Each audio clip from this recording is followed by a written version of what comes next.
Salam saudari para pencari jejak kasih Allah yang terkasih dalam Kristus.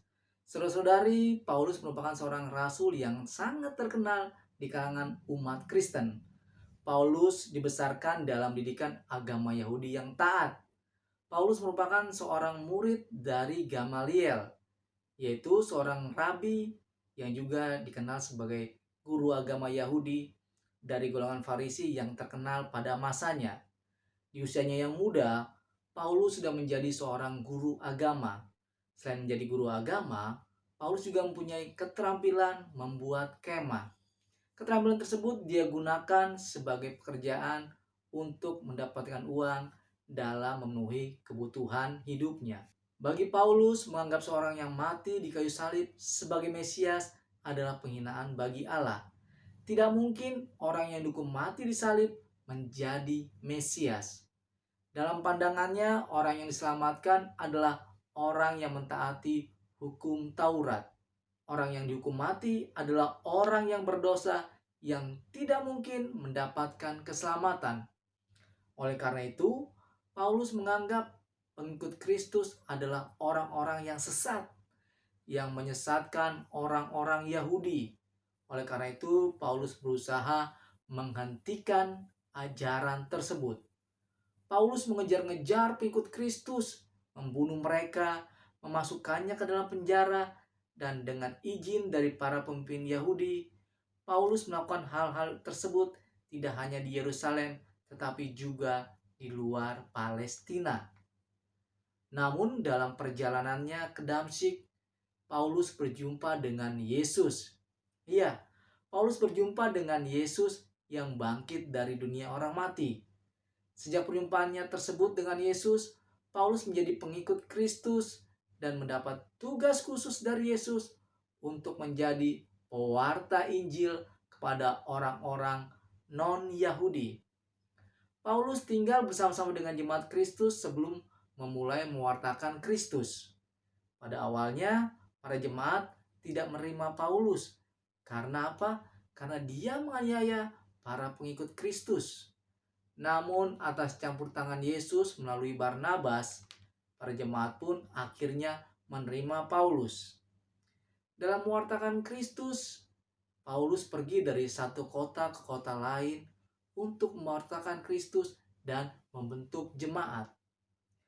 Paulus dalam pewartaannya tersebut ternyata mengalami begitu banyak kesulitan dalam mewartakan Kristus.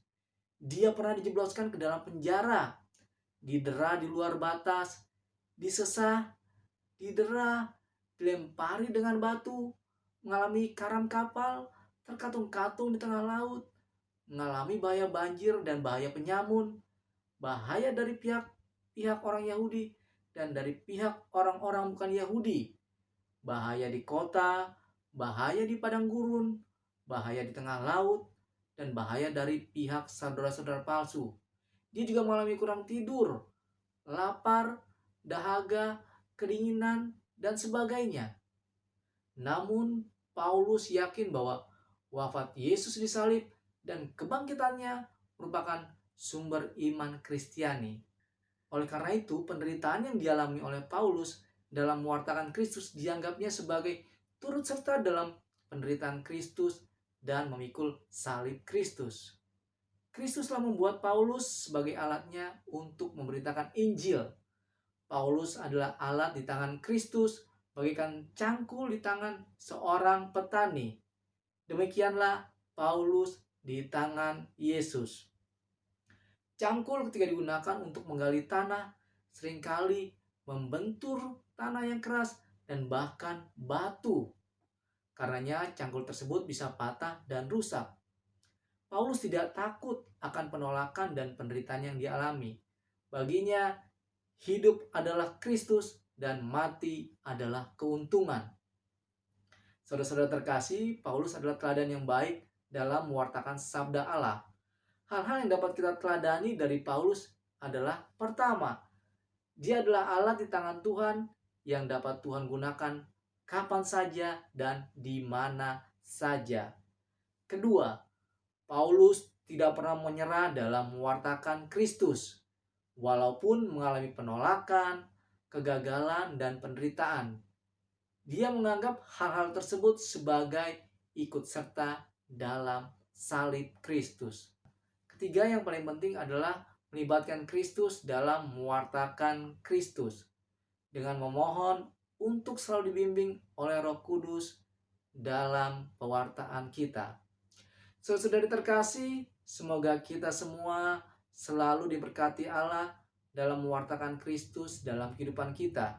Semoga Allah yang Maha Kasih dan Allah yang Maha Kuasa selalu memberkati saya dan saudara semua. Salam.